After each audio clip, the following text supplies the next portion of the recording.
The Ayes Have It, by James McKimmey, Jr. Joseph Heidel looked around the dinner table at the 5 men, hiding his examination by a thin screen of smoke from his cigar. He was a large man with thick blonde-gray hair cut close to his head. In 3 more months he would be 52, but his face and body had the vital look of a man 15 years younger. He was the president of the Superior Council, and he had been at that post, the highest post on the occupied planet of Mars, 4 of the 6 years that he had lived here. As his eyes flicked from one face to another, his fingers unconsciously tapped the table, making a sound like a miniature drum roll. 1, 2, 3, 4, 5. 5 top officials selected, tested, screened on Earth to form the nucleus of governmental rule on Mars. Heidel's bright narrow eyes flicked, his fingers drummed. Which one? Who was the imposter, the ringer? Who was the Martian? Sadler's dry voice cut through the silence. This is not an ordinary meeting then, Mr. President. Heidel's cigar came up and was clamped around his teeth. He stared into Sadler's eyes. No, Sadler, it isn't. This is a very special meeting. He grinned around his cigar. This is where we take the clothes off the sheep and find the wolf. Heidel watched the 5 faces. Sadler, Meehan, Locke, Forbes, Clark. One of them. Which one? I'm a little thick tonight, said Harry Locke. I didn't follow what you meant. No, of course not, Heidel said, still grinning. I'll explain it. He could feel himself alive at that moment, every nerve singing, every muscle toned. His brain was quick and his tongue rolled the words out smoothly. This was the kind of situation Heidel handled best. A tense, dramatic situation, full of atmosphere and suspense. Here it is, Heidel continued, simply and brief. He touched the cigar against an ashtray, watching with slitted, shining eyes while the ashes spilled away from his glowing tip. He bent forward suddenly. We have an impostor among us, gentlemen. A spy. He waited, holding himself tense against the table, letting the sting of his words have their effect. Then he leaned back carefully. And tonight I'm going to expose this impostor, right here at this table. He searched the faces again, looking for a telltale twitch of a muscle, a movement of a hand, a shading in the look of an eye. There was only Sadler, Meehan, Locke, Forbes, Clark, looking like themselves, quizzical, polite, respecting. One of us, you say? Clark said noncommittally, his phrase neither a question nor a positive statement. That is true, said Heidel. Bit of a situation at that, said Forbes, letting a faint smile touch his lips. Understatement, Forbes, Heidel said. Understatement. Didn't mean to sound capricious, Forbes said, his smile gone. Of course not, Heidel said. Edward Clark cleared his throat. May I ask, sir, how this was discovered and how it was narrowed down to the Superior Council? Surely, Heidel said crisply. No need to go into the troubles we've been having. You know all about that. But how these troubles originated is the important thing. Do you remember the missionary affair? When we were going to convert the Eastern Industrial Section? That's right, Heidel said, remembering. Horrible massacre. Bloody, agreed John Meehan. 67 missionaries lost, Heidel said. I remember the Martian note of apology, Forbes said. We have worshipped our own God for 200,000 years. We would prefer to continue. Thank you. Blinking nerve, eh? Neither here nor there, Heidel said abruptly. The point is that no one knew those 67 men were missionaries except myself and you 5 men. Heidel watched the faces in front of him. One case, he said. Here's another. Do you recall when we outlawed the free selection system? Another bloody one, said Sadler. 48 victims in that case, Heidel said. 48 honorable colonists, sanctioned by us to legally marry any couple on the planet, and sent out over the country to abolish the horrible free love situation. 48 justices of the peace, dead as pickerels, Forbes said. Do you remember that note of apology? Heidel asked, a slight edge in his voice. He examined Forbes' eyes. Matter of fact, yes, said Forbes, returning Heidel's stare steadily. You love your way, we'll love ours. Terribly caustic, what? Terribly, said Heidel. Although that too is neither here nor there. The point again, no one except the 6 of us right here knew what those 48 men were sent out to do. Heidel straightened in his chair. The slow, grating voice of Forbes had taken some of the sharpness out of the situation. He wanted to hold their attention minutely, so that when he was ready, the dramatics of his actions would be tense and telling. There is no use, he said, in going into the details of the other incidents. You remember them. When we tried to install a free press, the sensible art galleries, I Am a Martian Day, wrestling, and all the rest. I remember the wrestling business awfully well, said Forbes. Martians drove a wrestler through the street in a yellow jetmobile, had flowers around his neck and a crown on his head. He was dead, of course. Stuffed, I think. All right, snapped Heidel. Each one of our efforts to offer these people a chance to benefit from our culture was snapped off at the bud, and only a leak in the Superior Council could have caused it. It is a simple matter of deduction. There is one of us here tonight who is responsible, and I am going to expose him. Heidel's voice was a low, vibrant sound that echoed in the large dining room. The 5 men waited. Forbes, his long arms crossed. Sadler, his eyes on his fingernails. Meehan, blinking placidly. Clark, twirling his thumbs. Locke, examining his cigarette. "Cassit!" Heidel called. A gray-haired man in a black butler's coat appeared. "We'll have our wine now," Heidel said. There was a slight quirk in his mouth, so that his teeth showed between his lips. The butler moved methodically from place to place, pouring wine from a silver decanter. "Now then, Cassit," Heidel said, when the butler had finished, "would you be kind enough to fetch me that little pistol from the mantel over there?" He smiled outwardly this time. The situation was right again. He was handling things inch by inch, without interruption. He took the gun from the old man's hand. "One more thing, Cassit. Would you please light the candles on the table and turn out the rest of the lights in the room?" "I've always been a romanticist," Heidel said, smiling around the table. "Candlelight with my wine." "Oh, excellent," said Locke. "Quite," said Forbes. Heidel nodded and waited while the butler lit the candles and snapped off the overhead lights. The yellow flames wavered on the table as the door closed gently behind the butler. "Now then," Heidel said, feeling the tingling in his nerves, "this, gentlemen, is a replica of an antique of the 20th century. A working replica, I might add. It was called a P-38, if my memory serves me." He held the pistol up so that the candlelight reflected against the glistening black handle and the blue barrel. There was a polite murmur as the 5 men stretched forward to look at the gun in Heidel's hands. "Crude," Sadler said. "But devilish looking," Forbes added. "My hobby," Heidel said. "I would like to add that not only do I collect these small arms, but I am very adept at using them. Something I will demonstrate to you very shortly," he added, grinning.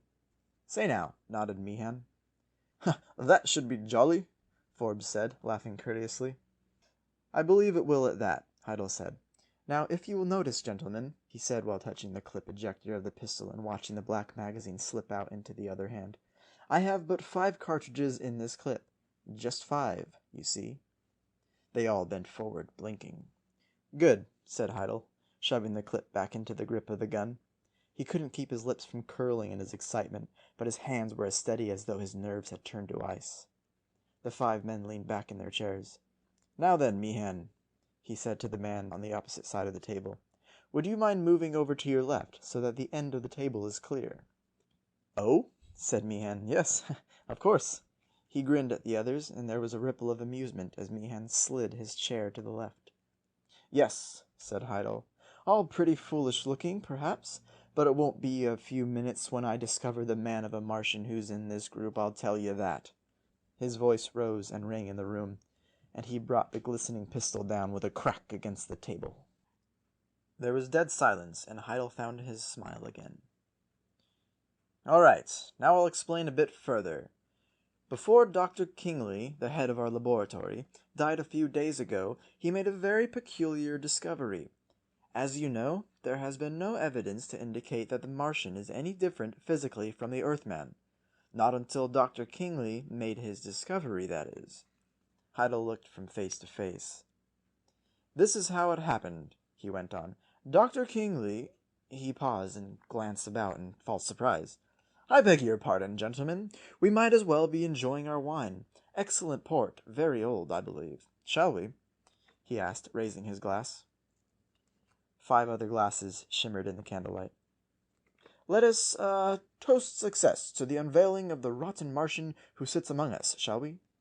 Heidel's smile glinted, and he drank a quarter of his glass. The 5 glasses tipped and were returned to the table. Again there was silence as the men waited. To get back, Heidel said, listening with excitement in his own voice, Dr. Kingley, in the process of an autopsy on a derelict Martian, made a rather startling discovery. I beg your pardon, Forbes said. Did you say autopsy? Yes, said Heidel. We've done this frequently. Not according to base orders, you understand.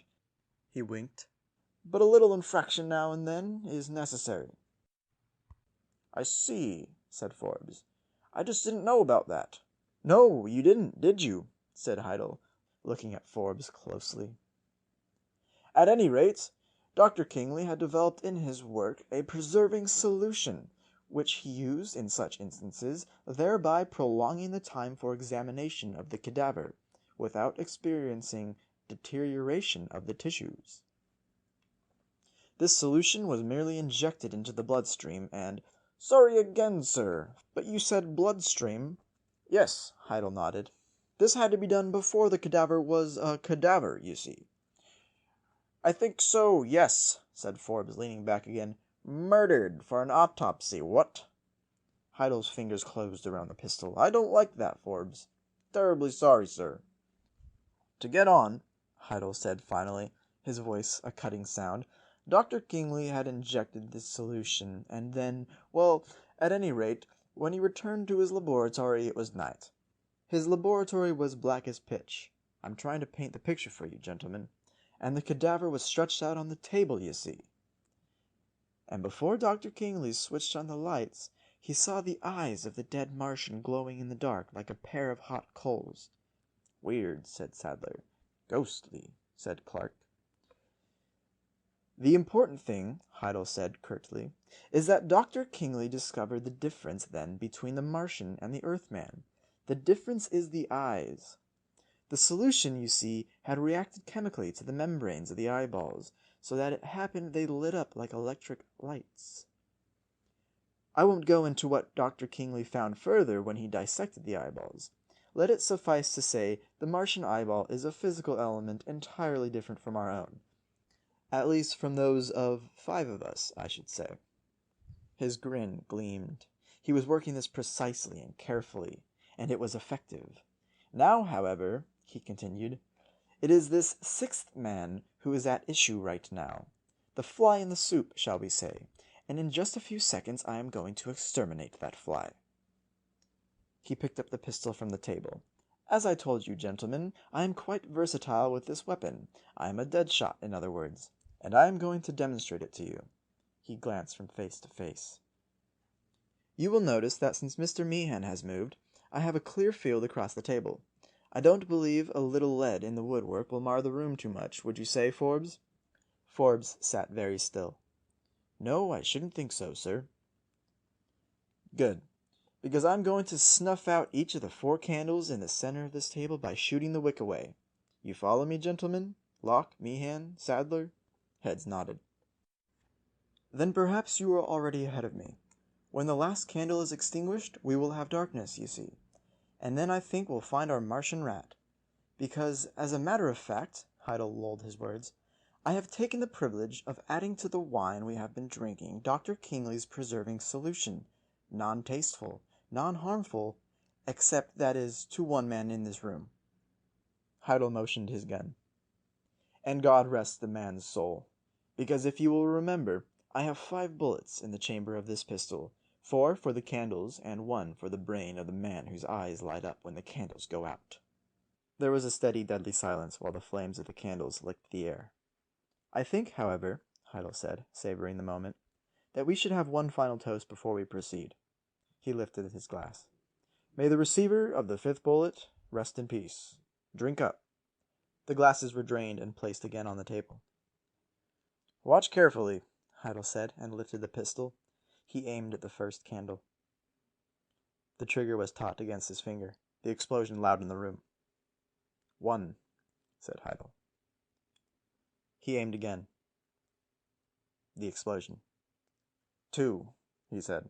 Rather good, eh? Oh, yes, Sadler said. Quite, said Forbes. Again, said Heidel. A third shot echoed. Now, he said, pointing the muzzle at the last candle, I would say this is it, wouldn't you, gentlemen? And as soon as this one goes, I'm afraid one of us is going to find a bullet right between his sparkling eyes. Are you ready? He squinted one eye and looked down the sights. He squeezed the trigger. The room echoed, and there was blackness. Heidel held his pistol poised over the table. Silence. Well, said Forbes finally. There you have it. Surprise, what? Heidel balanced the pistol, feeling his palm go suddenly moist against the black grip, and he looked around at the 5 pairs of glowing eyes. Bit of a shock, I should imagine, Forbes said, discovering all of us, as it were. Heidel licked his lips. How could you do this? Forbes remained motionless. Simple as one, you know.